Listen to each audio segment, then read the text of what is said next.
Hey,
Be driving me there instead. But what about your car sickness? You're just like me in how car sick you get. Jim says it'll be fine if I take car sickness pills and just sleep in the car. I see. We'll need a place to park the car when we get there. Oh, that's right. I'll ask the neighbor if we can borrow the empty lot she owns. Thanks. I'll tell Jim. Yup. Say hi to him for me. Do you think I should get a driver's license already? Well, having one is certainly convenient. And I heard that even people who get car sick easily are fine if they're the ones who are driving. I've heard that too. Well, I guess I'll think about it later. I can't wait to visit you guys next week. Yep. We'll prepare some nice food for you.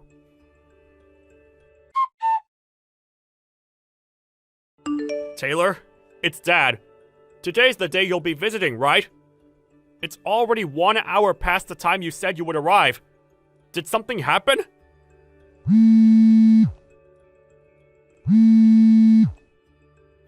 Taylor? Are you asleep in the car or something? Text back when you see this, alright? I'll try and call Jim.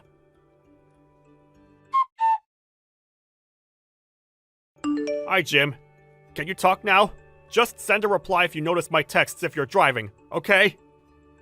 Oh, hi, Mr. Larson. Is the driving alright? Oh yeah, I'm not driving right now. Is something the matter? Taylor wouldn't reply to my texts, so I decided to text you instead. What? Taylor isn't there yet? She's not here. Do you have any clue as to what happened?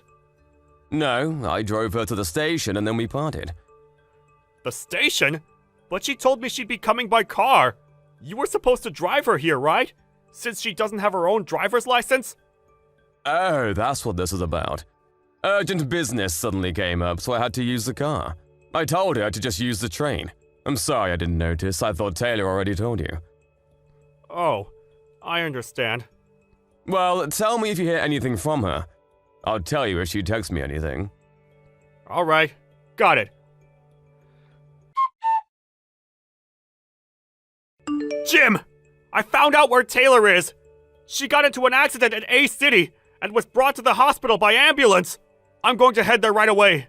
But why on earth was she in A City? It's quite far from where you two live, and it's 100 kilometers in the opposite direction of where we live. Anyways, my wife and I will be going to A City immediately. Head over there once you see this message, alright? I'm fine, Dad. Taylor! You're heading over here, right? Yep. Your mother and I are in the train right now. But if you can text, that means you weren't badly injured, right? Yep, I'm fine. But I broke a bone in my foot, so I'll have to go to the hospital. But the driver who bumped into me took the proper actions. He was actually really kind, so don't shout at him, alright? Alright. I'm just glad you're okay. Texting is kinda difficult, so I'll go now. Taylor, there are a couple of things I want to ask you when I get there. I know. Be careful.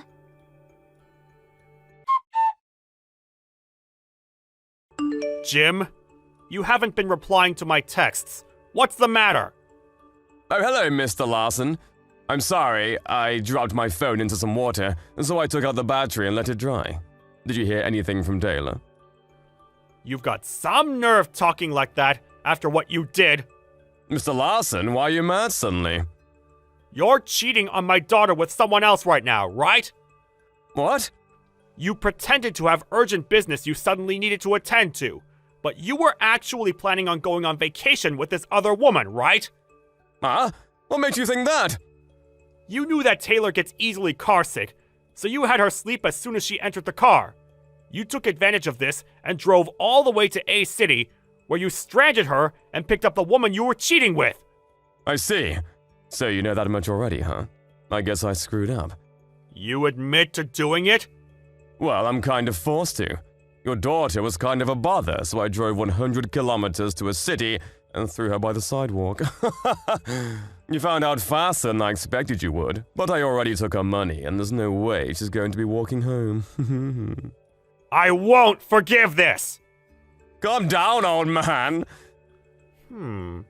Judging by your tone, I guess you haven't seen the text I sent you yesterday yet. Yesterday? I've already met up with Taylor. What?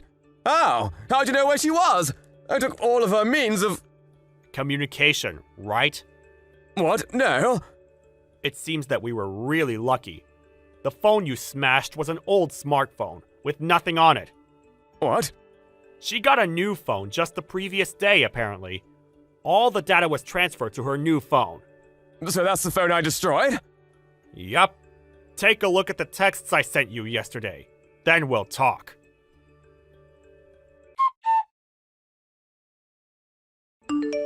She got into an accident at the place I left her at, so that's why you found out so quickly. She's in the hospital right now. Damn it! I thought that I would be able to delay you finding out about it until at least we got back from vacation. So that's what bothers you, not your wife's injury. You're one rotten son of a bitch. It can't be helped. I just don't feel any love towards her anymore. That doesn't mean you can just abandon her in some random city. No human with any remorse would do such a thing. Yeah, I'm sorry. Not going to argue, huh?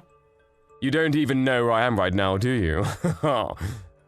What if I said I did? What? You're at a resort a few kilometers from A City, right? How do you know? It looks like you didn't notice that there was a GPS hidden in the purse you stole from Taylor. A GPS? Our family has the habit of putting GPSs on important things when going traveling, in case they get stolen or lost. It looks like Taylor still does it to this day. Besides, the resort you're currently at is run by a relative of my wife's. Seriously? You went there for your college graduation trip, right? Don't you remember who organized that trip? Oh, it was Taylor, right? Correct. Jesus. Anyways, I'll be coming to your room. What? Your father will be coming too. My dad? I called him. What? You better get ready.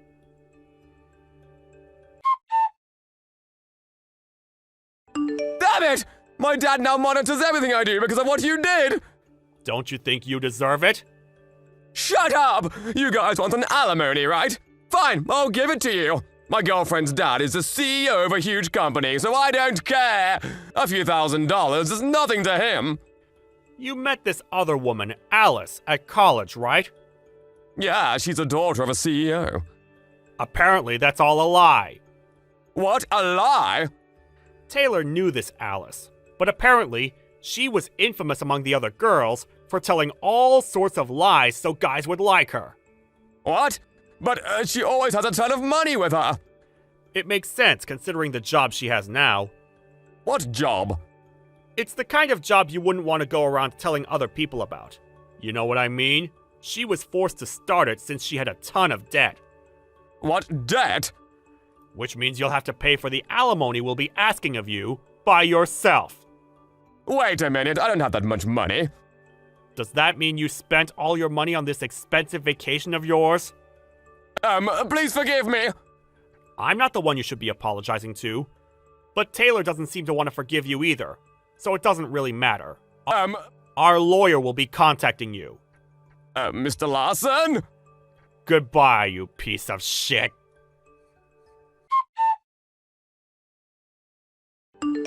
The person Jim was cheating on Taylor with, who came up with the idea to bring Taylor all the way to A City. Apparently, she sees Taylor as her rival, which is what made her decide to try and steal Jim and abandon Taylor in some distant city. Obviously, we asked for quite a large alimony from the two. It seems Alice was shocked when she found out that this little prank of hers she pulled without any thinking caused quite a mess.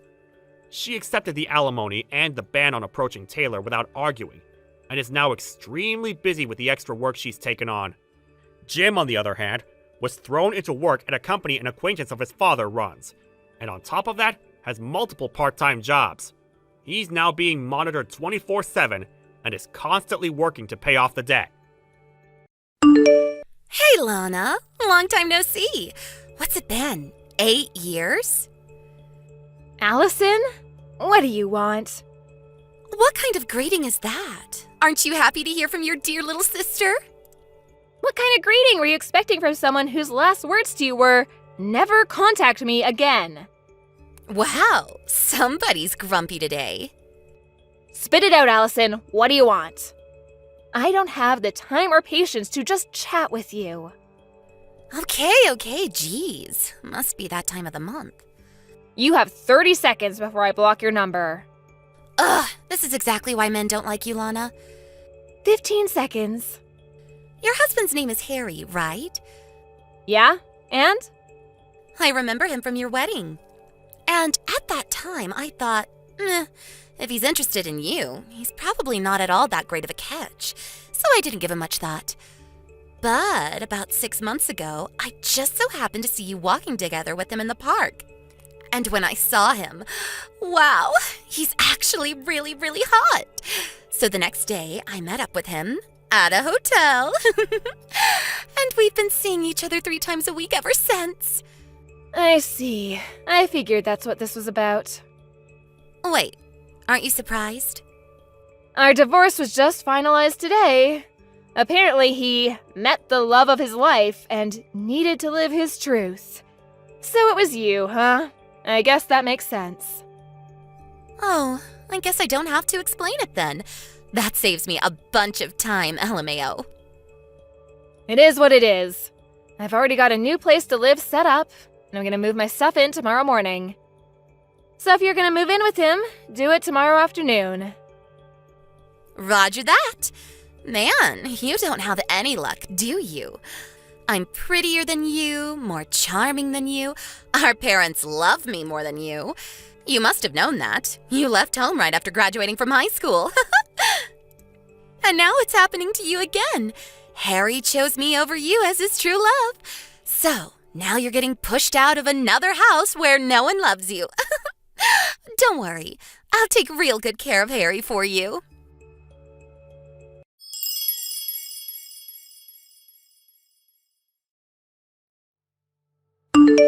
Allison, you never told me there was a kid. Oh, yeah, her. Wait, you really didn't know? No! When I brought my stuff to Harry's house this afternoon, there was some little girl watching TV in the living room. The girl with a bob haircut and a mole on her chin? Yes, that girl. That's Harry's daughter, Natalie. What's the deal here? Don't kids always go with their moms in a divorce? Not always. In our case, it made sense for Natalie to stay with Harry, so she did. If you want more details, go ask Harry yourself. It's none of my concern anymore. Hold on. You mean I'm gonna have to deal with this kid in the house? She's just gonna get in my way. If you don't like it, you can always break up with him. We got married today. That was fast. Well, I'm busy moving into my new place, so I'm gonna go. Lana, you have to do something about this. You take the kid. How are we supposed to enjoy our life as newlyweds with some kid in the way?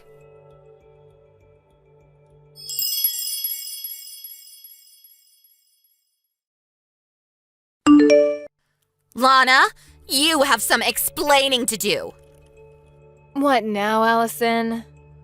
What's this about us having to move out by the end of the month? I like this house. I don't want to move. What's going on?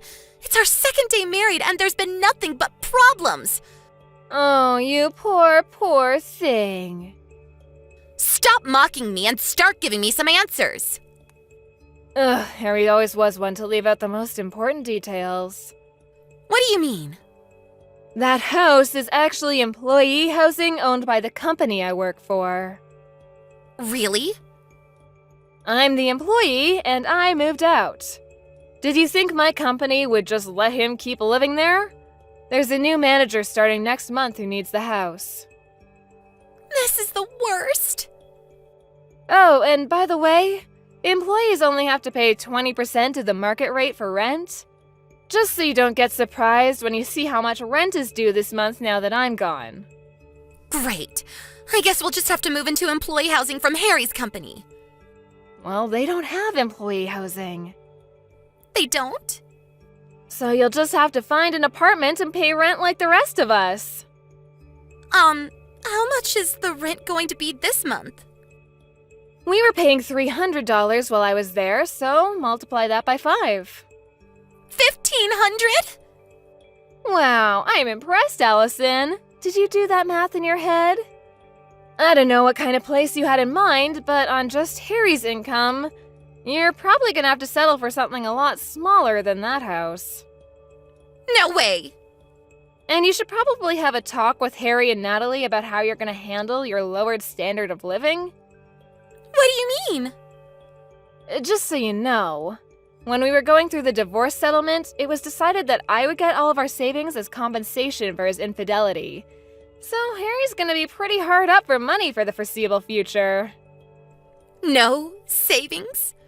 Also, his salary was lower than mine. It was? Why is this happening to me? I gotta get back to unpacking. Good luck with Harry. Hey, wait! Goodbye.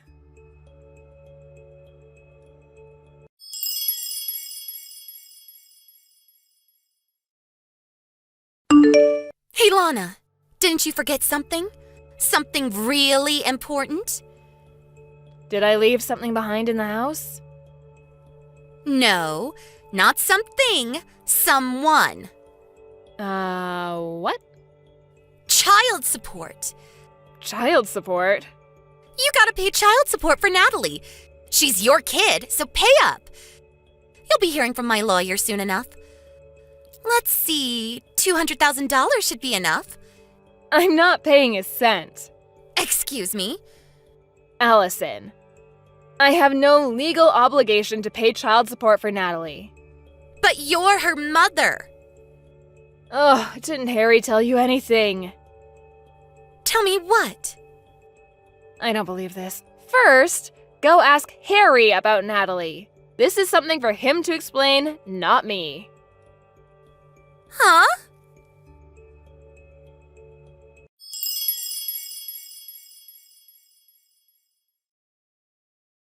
Hey, Lana, what gives? You still haven't paid the child support you owe.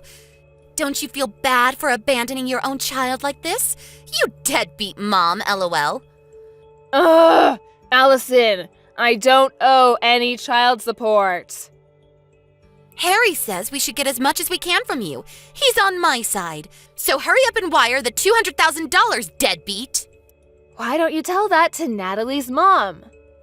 But you're Natalie's mom. Oh, you two really were meant for each other. An inept, lying nincompoop and his brain-dead, ditzy mistress. Would you please stop insulting me and tell me what's going on?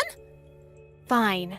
Really, it's Harry who should be telling you this, but since you both seem to have the communication skills of a rotten banana, I'll tell you. So tell me already. Natalie isn't my child. What? Nothing against Natalie, but she's Harry's love child. You mean he? Yes, she's the daughter of Harry's first mistress. About a year ago, Child Protective Services came to Harry and said that her mother disappeared, so Harry was responsible for her. That was the first time I heard about Natalie's existence. That sounds like a bad soap opera plot. That's why I've been going back and forth about divorcing him for the past year. It wasn't Natalie's fault. I felt bad for her. So I cooked her meals, did her laundry, all that stuff. But for all intents and purposes, Harry and my relationship has been over for some time now. Then why did you only divorce recently? That's on Harry. He knew that divorcing me would mean losing my income in our house. So he wouldn't agree to the divorce, and our relationship was at a stalemate. But then, out of the blue, who should come along but you, Allison? Me? Once Harry met the love of his life, he suddenly became much more motivated to divorce me. Which brings us to where we are now. Wait, don't tell me. Are you glad I took Harry from you? Are you happy that you got divorced? Yep. But back to the topic at hand. I never legally adopted Natalie, so we have no official relationship, legal or otherwise. Harry always had sole custody of her. So, now that we're divorced, I have no legal obligation to pay child support for her. No! Come on! I thought we could use Natalie to get money out of you. Now what are we gonna do? Yeah, I figured that's what all this was about. Hey, Lana. We moved into a cheap studio apartment the other day. We all have to sleep in the same room, so I can't have any adult time with Harry. I don't have any privacy. Natalie doesn't listen to a thing I say. I hate this. Sounds like you should just divorce him. But I don't have anywhere else to go. Uh-oh. Let me guess. Mom and Dad told you not to marry your sister's ex-husband. You did it anyway, and now they've cut you off. I bet Dad threw in a pot shot at me like, "Don't go chasing after your worthless sister's used goods," or something like that. How did you know? That's just about the only reason I could think of for you not being able to go back and live with Mom and Dad again. Lana, can I divorce Harry and come live with you? Nope. Why not? I'm moving into company housing again. Only their employees and their spouses are allowed. You're the only person I can count on. Please, you have to help me. Allison, have you ever thought of just getting a job yourself? Why would I do that? If you can't make ends meet on one income, what other choice do you have? But I don't wanna. You have two choices. Choice number 1, divorce Harry and get a job. Choice number 2, stay married to Harry and get a job. Is there a third choice? This is what you get for being a spoiled brat who's never had to work a day in her life. Hey, that's not true. I have so worked a day in my life. Ah, yes, that one day when you showed up to work and quit an hour later? I hope you can last longer than that this time around. Lana, please. You're gonna have to get yourself out of this mess. Bye-bye.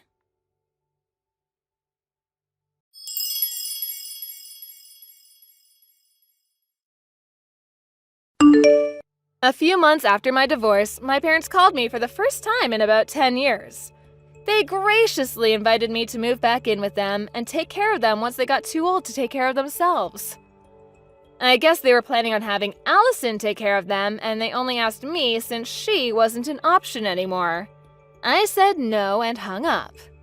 Also, apparently Allison is infertile. I guess she should have thought twice about messing around with so many guys in her younger years. Those chickens came home to roost. When Harry found out, he divorced her right away and kicked her out of their apartment the next day. She